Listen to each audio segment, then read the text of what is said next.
ഇനിയും പാടാനാവതുണ്ടു കാക്കണം അല്ലാഹ്.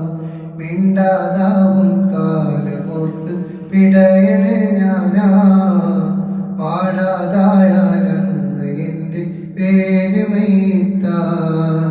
കേട്ടിടണേ ഈ സ്നേഹഗാനം യാ റസൂലല്ലാഹ്.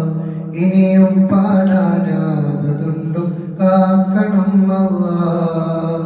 മിണ്ടാതാവും കാലമോർത്ത് പിടയണേ ഞാനാ, പാടാതായാലന്ന് എൻ്റെ പേര് മയ്യിത്ത.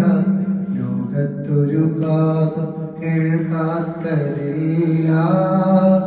എൻ്റെ പ്രിയരാം ഹബീബിൻ്റെ നാമം. കാലമറക്കാത്ത വചനം